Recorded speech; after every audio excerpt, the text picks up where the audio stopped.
คานี่แหละไอ้เอ้ยเนาะก็ต่างซอยกันเนาะรวมเฮาก็งบบ่หลาย ไอ้ชื่อว่าเท่าใดซะเนาะนี่เนาะเรื่องราคาตับเนาะประมาณ4,500,000อ๋อเลยเนาะไทยต้นนี้แม่นออกบ่เด้อ อ๋อคนน่ะให้ออก เพิ่นให้เอาออกอยู่บ่ประมาณ2คืบเนาะต้นทางลงอ๋อยังถึงน้ำแล้วแหละ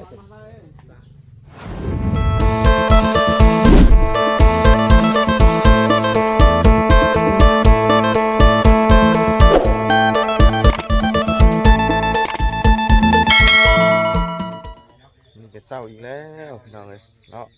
พอมื้อนี้นัดหมายรถรุดกับรถแท็กเตอร์เดียวกันเนาะมาตอนเช้า เดินตามตีโมเมนต์เดินตามได้เนาะ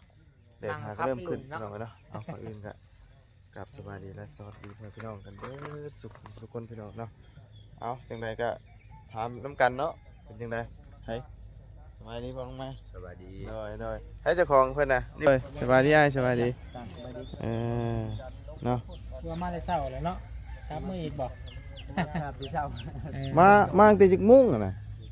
เดี๋ยว6 โมงพุ่นแล้ว ป้าตู้เฮายังอันน่ะนอนกองก้นขี่กระโหลกอยู่นั่นน่ะ เนาะป้าโอ้ยสบายดีเด้อเนาะ เลยสบายดีนี่แหละเท่านี้แหละเนาะดินดอนจ้ะ พาบ่พาเรายังอันเลาะเบิ่งว่าสิดันช่วงไหนแน่เพราะว่าผู้ใดทางหน้าผู้ใดอันมองอันนั้นน่ะป้าผู้ใดทางนั้นน่ะทางอันดันหน้าเจาะทางนี้เด้ทางปลาน้ำมันต้องเข่าพี่อยู่แล้วนี่แม่นบ่เลย คารักนี่เลยเนาะแม่งคารักไปบอมเนี้ยคิดปั๊บแบบใดมันอะไรระดับ แต่นี่แหละลันทางนี้ลงเนาะลงพุ่นให้มันทางพุ่นมันต่ำเด้เราบ่ถึงขั้นว่าให้เที่ยงกันเนาะเพราะว่า เที่ยงกันบ่ได้เนาะ บ่ได้เนาะ เลยนี่สิดินแล้วนี่มันสิเลิกลง แม่น แม่นเพราะว่าคำว่าสิให้มันเที่ยงนะนี่แต่ไถลงประมาณทำใดทำหนึ่งก็ได้ที่จะให้มันแปนแล้วก็แม่นให้มันแปนจะโค่นนิดนึงนะแม่นส่วนลายอย่างเงี้ยการลงหมูผู้ดำดึกเลย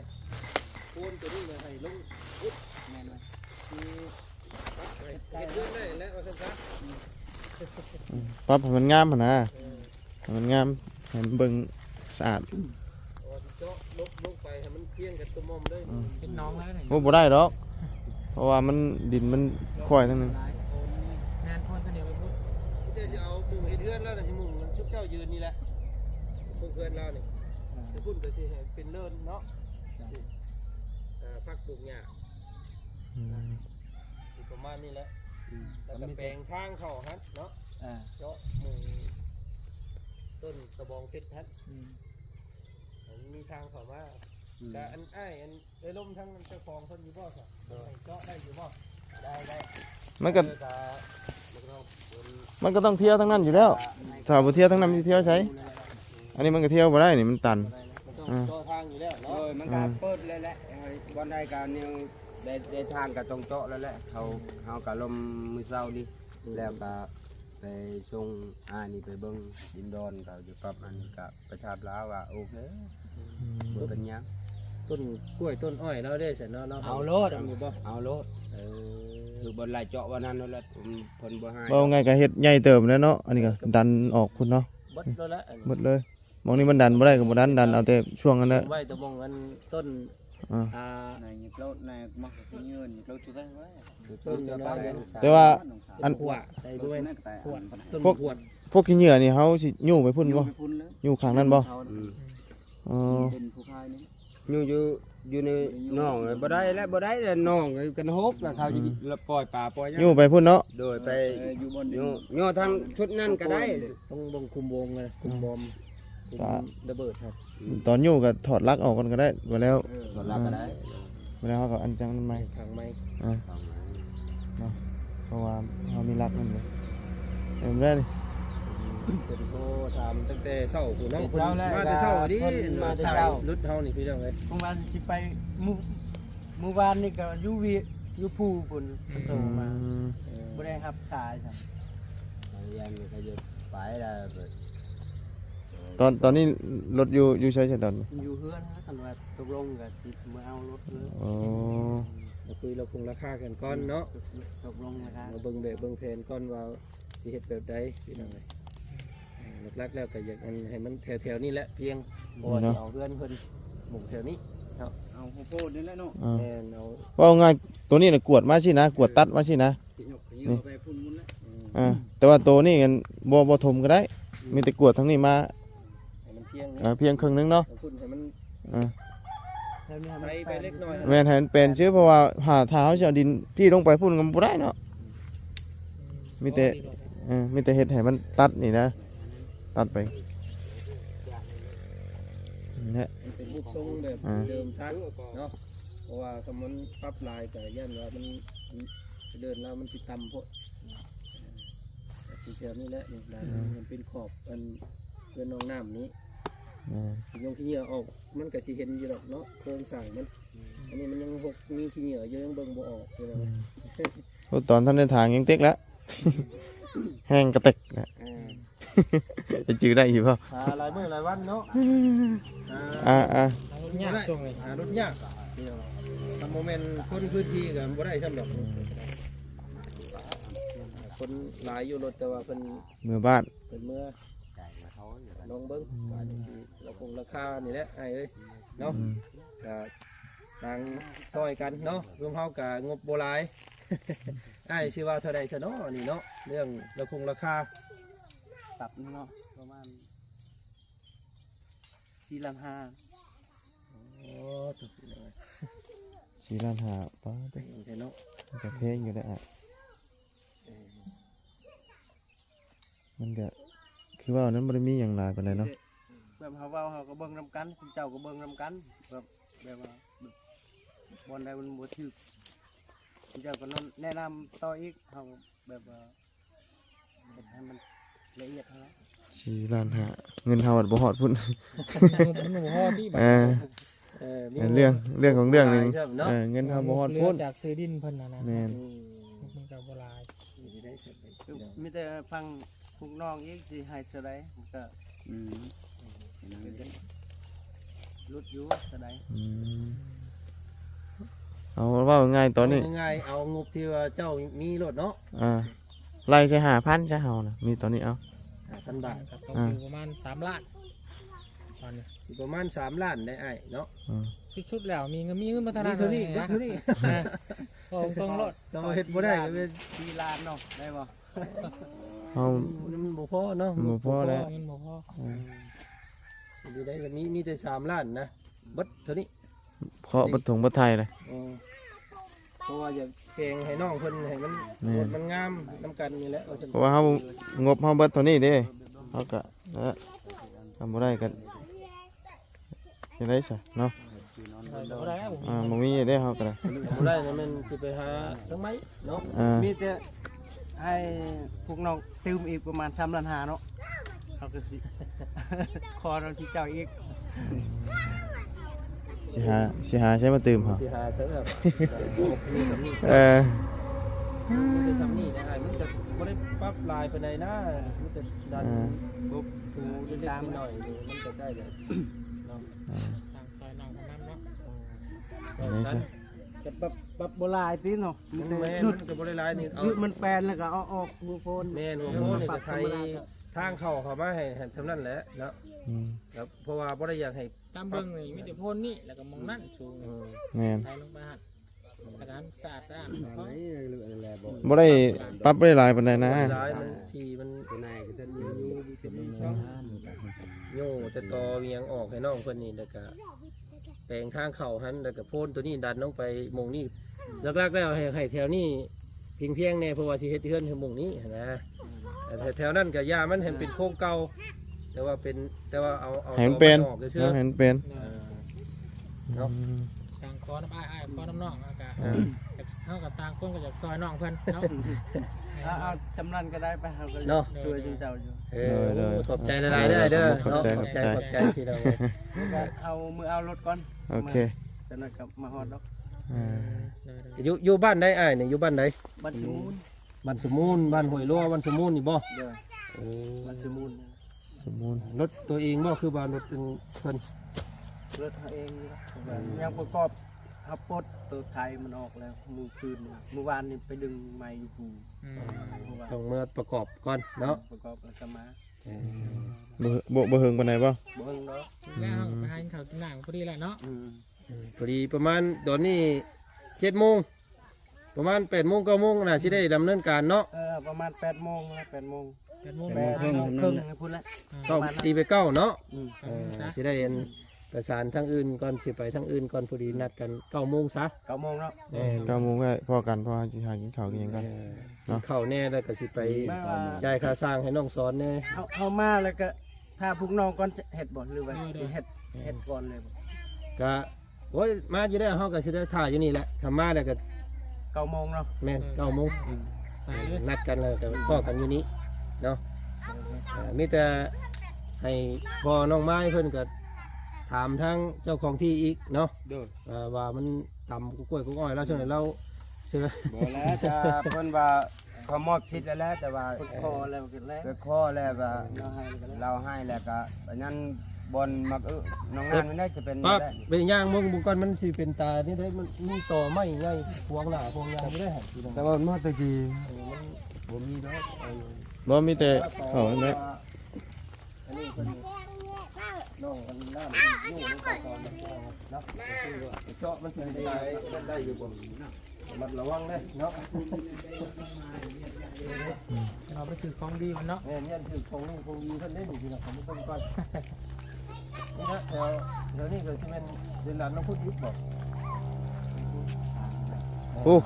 ข้าวพุ่น เอามองนั่นเลยเนาะไทยต้นนี้มันออกบ่เลย อ๋อคนนั้นให้ออก เพิ่นให้เอาออกอยู่บ่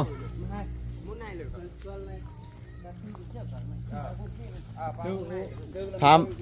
ถามเพิ่นนำเด้อเอาออกอยู่ติแม่นต้อง ทางเขาพุ่นเลย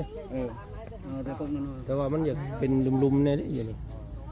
ลุมกระยามันนะ นี่แต่ลักๆกะให้เจ้าอันแปลงดัน โทรบอกแล้วเนาะ ทางไปแล้วเนาะทางเที่ยวได้นะ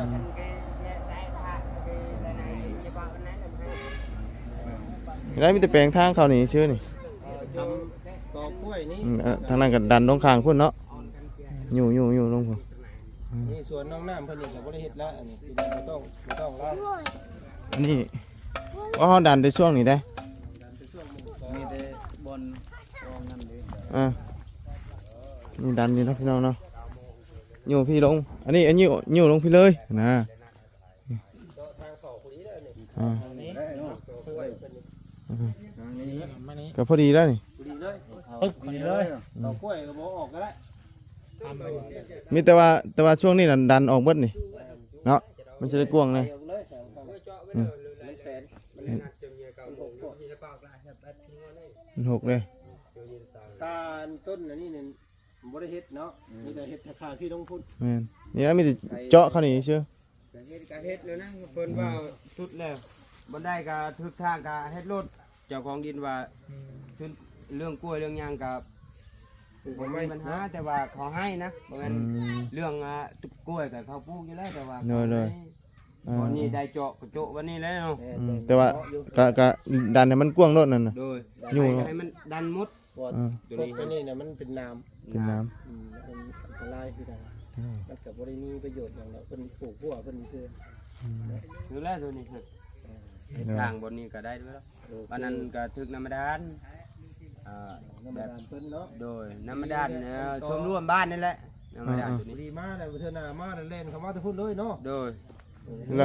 แล้วท่อน้ำประปานี่เพิ่นฝังมั่งได้จ้ะ จึงมองได้ก็ไก่ด้วนแหละมันแหละทอเนี่ยอยู่ต่อเนี่ยไปโย่เอาอะไรแกะอะไรปัด เราบนคอเพิ่นน้ำเด้อ ท่อน้ำประปานะ đâu rồi hai đâu rồi còn này đôi mà haiมาใน ประมาณ2คืบเนาะเป็นทางลงอ๋อจะถึงน้ำแล้วแหละ ปลา อืม มันมีท่อน้ำประปา ท่อน้ำประปานี่เด้เพิ่นน้ำ Đó cái lại đút cái con bé yếu mà này con lại tên nữa cái để mà tên nữa cái เลิกเติบอยู่บ่ đấy sân đi bông sân đi lại mình cột cái คืบเรื่อง2คืบนะ đôi เฮาก็บ่รุดเอาเฮาก็ พูดตรงนี้ này ba ngày nữa มันพอแล้วเขาก็เอาลง อันนี้บ่ตำ phun phun โอ้ này ตัวผู้เนาะนี่ออกรถต้นหงมันตัวผู้อยู่มันบ่ได้กินหมากดอกนี่ nọ về นี่พี่น้องเอ้ย nọ เนาะ lạ về phun lại พูดไรจะละอะไรคือกะลาจอกพูดไรจะละเลยยืนช่องเนาะหลังยืนช่องอันยืนช่องคนดัง บอสใน2ต้นน้อยๆนี่ออกได้ ออกได้ พอดีเนาะ này luôn nữa giết con này luôn bên thoát này luôn cái phun thì lại phải xong gió อืมตำไปเลยอืม cái là แต่ยืนพูดอันตรายเนี่ยจอกกลางจอก เอาไฟจูดโดนบ่ใหม่บ่นี่บ่ คือกะลาจอกแต่จูดคนหัว cái vợ chụp ria luôn thoát เรียลจูลู đó cái vợ chụp vợ cho người nhà tam xong บางทีจะเป้าห่วงในเลยจะให้โรจิดอกสปาเป้าห่วงในเลยตรวจ vợ hôm nay luôn rồi chứ เต้นแม่ ออกกับพัง เฮ้ยเต้น ทางผู้เฮาเนี่ยเพิ่งบ่ออกนะ ดาวกับโยบ สิอยู่ตัวนี้เอาไว้พี่บ่ แม่ยุ่งกัน แต่ คุณ เรื่ เรื่ อ อง ง ผักไทยเพิ่น เฮ้ยนี่รักตาห้อง này luôn rồi ไทยก็บุรีรัมย์เนาะเมน này luôn โอเคละเหรอ này luôn โอเคจำดีเลย bên này là hai bắt lao cần gì chạy vô nhốt rồi tao ta là nhà nhà cái cá hay tặng bên ra luôn ก็ที่ใดก็ได้บ่ให้มันพิษกันนั่นแหละเนาะให้บ่ให้มันมันว่ากันได้ cắt lại lại chui thì chết thằng lơ lên chui คำว่านั่นก็สิเว้นเอามันนี่ก็ได้คำว่าบ่อยาก จั่วตีดอกปีน ไปซื้อคนเลยดึดออกกบนี่แหละกบตัวลมมันบ่ได้ดึดคนว่าบ่ได้ดึดคนออกตัวนี้ เอาตัวใหญ่เลย ทำชื่อเลยสบายเขา ให้เข้าไปนี้เนาะแหะต้นมะกรูดนี่เข้าไปนี้เนาะโอเค ชื่อกระดับคือเอาหนึ่งบาทละจบเบิ้ลกระดับคือแป๊บตัดปั๊บ คือพวกบวบแล้วนี่เนาะ ก็ได้กล้วย บ่เอาเสียงออกก็ได้เอาไปเอาทาง เอาแลกล้วยเด้อแกกี่กับชุด บ่ได้ดันเลยนะอันนี้น่ะมีแต่ดันพุ่นน่ะ คำว่ามันคือแต่มันว่ามันดีมันก็ต้องได้ถือว่าสิ ออกเบิดนี่ติ ตัวต้นนั้นน่ะมันก็ต้องแนวออก งามแบบแนวข้างหน้ามันจะเป็นแบบ มันจะแนมลงไปมันยังเห็นเลยเจาะต่อชื่อกับมันก็ มีแต่หูติ ตะไปเนี่ยตะไปกี่ตัวบ่ดังตะไปเลย เอาโอเคไอ้เด้อเข้ามุมเนาะ เอาง่ายๆเนาะเด้อ ขอบใจได้หลายเด้อ โดย เราซอยกันเนาะ อ่า บอนล้านลูกคน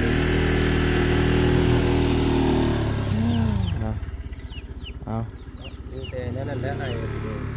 ไอ้กะมาเบิ่งมาอย่างน้ำเพิ่นนี่แล้วเนาะมุงใดควรเอาออกมุงใดมันบ่งมบ่งามก็บอกเพิ่นได้เด้อ เอาง่ายเจ้าเว้าภาษาเดียวกันมันสิง่าย โดย เนาะ โดย เว้า สิบอกกันเฮาก็อยู่แล้ว เฮาก็อยู่คือกันนั่นแหละ มื้อนี้ก็ อ่า ได้อกได้ใจแล้วกัน โดย ได้ปรับได้ที่ดินคือ ครับ น้อง มัน ไม้ สวยงามเนาะ เฮาก็ให้มีอกมีใจนำคนคือน้องไม้น้องท้ายไปหาน้องไม้แล้วหาน้องไม้ไป เพิ่นไปหาหน่อไม้มาฝาก มาฝากที่ เพิ่นว่าตั้งใจแต่ว่านนี่ โดย เพิ่นว่าสิหาหน่อไม้มาฝากเด้อเพิ่นว่าพี่น้องไงเนาะมีแต่เจ้าก็ฮู้จักกับเพิ่นดีอยู่บ่ โดย เว้ากันง่ายอยู่ซั่นเนาะคำมงใดมันบ่งามมงใดก็บอกเรา โดย ซุมเฮาบอกก็ยันว่าเพิ่น แล้วจะเอาบอกแล้วบอกว่าปรับที่อันน่ะแบบให้มันดีแต่เพิ่นก็มีน้ำใจให้ดอก แมน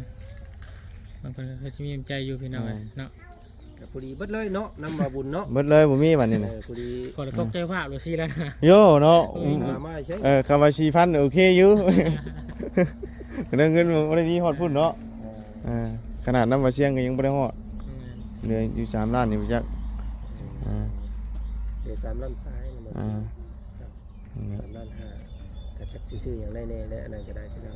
จะติดตามเบิ่งนำกันเนาะเอาเพิ่นขึ้นมาใหม่ก่อนเพิ่นสิขึ้นมามื้อนี้บ่ คือว่ามื้ออื่น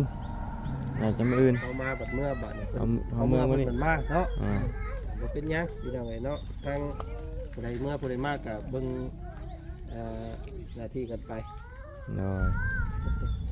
ให้น้องน้ำได้ละป่วนพวกทีมงานว่าโทรแน่น้องน้ำเลยจะว่าขอโทษตามมือทางบ่จัน เศร้าอีหลีพี่น้องเอ้ยเนาะกำลัง เข้าน อนกองก้นกนมันกันอยู่ อืม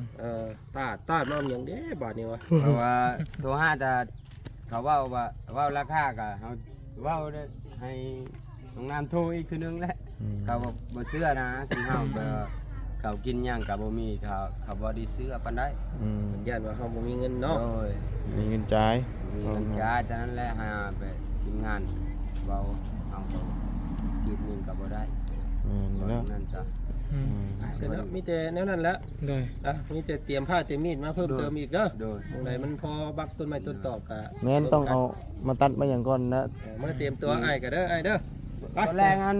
เฮาไปรุ่นจักรชีวิตล้านโซจ่ายครับวีนี่ อืม ฮะ ไปคนมันเก่าได้แล้วจ่ายครับเพิ่น อืม ก็เอาที่เอาทางก่อนไปเนาะ โดยราคารัดนี่ราคา แปลงจักห้างนะล้านสอง ร้านช่องใส่สูบใหม่สูบแท้เขาว่า ผู้ดีโตกินเงินนี่ชื่อเนาะ กินเงินเอาเว้าไงเอามาเสียเงินชื่อนั้นเนาะ อืม เชื่อเลยกะเฮากะเจ้าเนาะแนวเฮาน้ำชายกะ โอ้ยเนาะ เอาจักเขามาใส่บาดเดียวเพ่ครับ แพ้ช้ำ จักมันสิตายอยู่แล้ว อยากจะได้อยู่แล้ว แต่ว่าเฮา จะ จะ ได้ ได้ หายืมจักดีก็ได้เนาะ จักดีเพิ่นบ่ให้เพิ่นฉลาดเด้ตัวใหม่ เขาชื่อช่องมือครับว่าให้ ตัวใหม่เพิ่นบ่ให้ อืม หายตัวเก่า เพิ่น พี่น้องพอตัดแง่งมื้อนั้นบ่มาแล้ว เอา มันเมื่อส่ง ตกใจเลยตอนน้องเบาบุญ อืม ป้านี่โอ้ยยันนอกแล้วมันนี่ บ่รอดแล้วมันเฮาฟังว่าเฮาเคยได้แต่ว่าเฮาญาติเนาะญาติว่ามีก็อีกแล้วบ่ แห่งญาติมันแห่งตาย แห่งตายจังแห่งทุกข์แห่งช้ำอันนี้ อันนี้ได้เพิ่นเว้าเนาะเอา คุณมันคุณยังใส่นี่คุณแล้ว ใส่นี่เขาและได้เขาไปคนมันคือหน้าทนายเขาไปรับจ้างเขา เลย หมด3-4คนน้องหมายน้องชายกับ ขอ เพื่อเจ้านั่น ข แห อ ละ เคยได้จับซ้ำมื้อนั้นรู้สึกผิดเด้อข่อย เจ้าบ่จับมื้อน่ะ ข่อยแล้วตา เรียบร้อยเจ้ามีหุ่นชวนรถ ยา โอ้ย2 เนาะ บาทนึงเนาะ โอ้ย โอเค ไปสบายดีสบายดีเลยเมื่อเตรียมตัวมา เดี๋ยวแรง9โมงอีก1โมงนึงพี่น้องไง เลยเพื่อเพิ่นเมื่อประกอบตีนบักไทยเนาะ ไปพี่น้องน้ำ ไปเนาะ ขอบใจด้วยนะ ใช่พี่น้องเนาะมีแต่ให้เพิ่นเมื่อเอารถไทยประกอบเรียบร้อยก่อนเฮาจังมาใหม่พี่น้องเลยเนาะก็มาตอนเช้าๆก็สรุปแล้ว5,000 บาทพี่น้องเลยเนาะเพราะว่าเพิ่นยังได้4 ล้าน5นี่มันก็ตกอยู่ 6-7,000พี่น้องเลยเนาะประมาณ 7,000 ปลายคุณจักเนาะพี่น้องเนาะเงินทำแบบนี้ตอนนี้เราก็เลยต่อรองขอน้ำเพิ่นได้อ้อนวอนเอาได้เนาะเอาทำเงินเฮามีเนาะเฮาเฮ็ดบ่ได้เฮาก็บ่เฮ็ดเงินเฮาบ่มีเนาะชั่วโมงนี้ก็ว้าวแล้วพี่น้องเนาะมันคำมันหายากไปซะพี่น้องเนาะมีแต่ลำลาไปเพียงแค่นี้เด้อพบเจอกันใหม่ขอบคุณเพื่อนพี่น้องโดย FC เด้อที่เข้ามาติดตามรับชมคอยให้กำลังใจเด้อตลอดมาพี่น้องเนาะไปก่อนมื้อนี้เนาะไปแล้วแดดส่องตาพอดีแง่ก้นพี่น้องไปสบายดี